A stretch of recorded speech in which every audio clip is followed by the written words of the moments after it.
नमस्कार। यह है फलक की कहानियों का अद्भुत संसार, किस्सा कहानी, जिसमें हम लिखते हैं खुद को। मैं हूँ सुबोध चतुर्वेदी और आपको सुना रही हूँ स्वरचित कहानी, जिसका शीर्षक है कन्या का आगमन। आंगन में बैठी प्रभा देवी धीमे स्वर में कुछ बड़बड़ा रही थी। नाश हो इस कोरोना का। नवरात्रि के दिन चल रहे हैं। नवमी के दिन जमाने के लिए 9 कन्याएं भी अब नहीं जुड़ती हैं। पहले तो भीड़ की भीड़ चली आती थी, अब ढूंढे से भी 9 लड़कियों को खोजना कितना मुश्किल काम है। भला कन्या पूजा बिना नवरात्रि की पूजा कैसे संपन्न हो सकती है? अधूरी ही रह जाती है। अब कहाँ से लाएं कन्या? चलो, घर में तो 2 हैं, परंतु 7 की पूर्ति कैसे हो पाएगी? बहू मीरा बैठी हुई सुन रही थी। चाहकर भी उसने इनके इस प्रश्न का उत्तर नहीं दिया। उसका हाथ अपने आप अपने पेट पर पहुंच गया। मन में प्रश्नों का भंवर घूम रहा था। इस दोगली मानसिकता को क्या कहा जाए? जब उसके दूसरी बेटी हुई थी तब उस पर कितना दबाव डाला गया था कि एक बेटी पहले से है, दूसरे की ज़रूरत नहीं है, जाकर गर्भपात करवा लो। परंतु डॉक्टर के समझाने बुझाने से कि अब ज़्यादा वक्त हो चुका है, ऐसा करना बहू के जीवन से खेलना होगा। इसलिए तसल्ली से जो भी आ रहा है उसका दिल खोलकर स्वागत करिए। दिल खोलकर स्वागत तो क्या होता? हाँ, उसे गर्भपात करवाने के लिए बाध्य नहीं किया जा सकता। इसे उसने अपनी तकदीर माना था और सोचा तो यही था कि अब और नहीं। उसके सोचने से भला क्या होता? उसकी सास को, उसके पति को कुल दीपक की जरूरत थी। इतना बड़ा राजवंश जो था, उसे आगे चलाने के लिए एक बेटे की जरूरत अवश्य थी। मन मारकर उसे फिर गर्भधारण करना पड़ा। जब वह डॉक्टर के पास सास के साथ चेकअप के लिए गई तो प्रभा देवी ने पैसे के बल पर किसी न किसी तरह यह पता लगाने में कामयाब हो गई कि घर में पलने वाली संतान कन्या भ्रूण ही है। तब से उन्होंने एक ही राग अलाप रखा था कि जैसे भी हो, जितनी जल्दी हो, इस लड़की से छुटकारा पाना ही होगा। उनकी इस इच्छा में बेटे की मूक सहमति शामिल थी।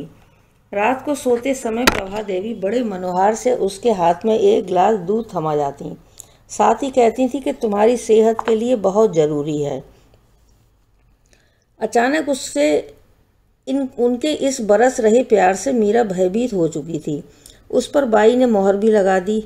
घर में काम करने वाली कमला ने उससे कहा था, भाभी, यह जो दूध दिया जाता है, जानती हो इसमें कोई दवाई मिलाई जा रही है जिससे आपके गर्भ से छुटकारा मिल सके। मीरा को उनके अतिरिक्त प्रेम का कारण पता चल गया। उस दिन से उसने उस दूध को चुपचाप क्यारी में उड़ेलना शुरू कर दिया। सुबह रोज उठकर प्रभा देवी बड़ी उत्सुकता से उसकी ओर देखा करती। शायद उन्हें दवा से कोई उम्मीद थी कि बिना अस्पताल जाए ऐसे ही छुटकारा मिल जाएगा। हर दिन वे निराश हो जाती और मन में सोचती, लगता है दवाई काम नहीं कर रही। नव दुर्गा के उत्सव चल रहे थे। चारों ओर माँ दुर्गा की भक्ति का माहौल बना हुआ था। जगह जगह उनके पंडाल लगे हुए थे। सभी लोग रोज भक्ति भाव से आरती देखने के लिए जाया करते। साथ में मीरा भी होती थी। वह माँ से एक ही विनती करती थी, हे माँ, इस घर के लोगों को सद्बुद्धि दे दो, मेरे गर्भ की रक्षा करो। मैं यह पाप अपने सर पर नहीं लेना चाहती हूँ। मेरी कोख में जो भी है वह स्वस्थ रहे, सुरक्षित रहे। इनकी कुटिल चालों से मैं उसे बचा सकूँ। मुझे बस इतनी शक्ति दे दो और मुझे आपसे कुछ भी नहीं चाहिए। आज दुर्गा पूजा का 9वां दिन था। घर में पूरी हलवा बन चुका था। अनिच्छा से ही सही, अपनी दोनों पोतियों को बिठाकर प्रभा देवी उनके पैर पूज रही थी और माँ से एक कुल दीपक की मांग कर रही थी। मीरा बैठी ये तमाशा देख रही थी, मन ही मन उबल रही थी। आज उसे अपने अंदर एक शक्ति महसूस हो रही थी। उसने दृढ़ निश्चय कर लिया था कि आज वह इन लोगों की मांग के सामने बिल्कुल नहीं झुकेगी। अब जो भी हो, आर हो या पार, यदि उसे विवश किया गया तो वह अपनी दोनों बेटियों को लेकर यह घर ही छोड़ देगी। जहाँ कन्या को एक ओर तो पूजा जाता है, दूसरी ओर उसकी मौत का सामान सहेजा जाता है।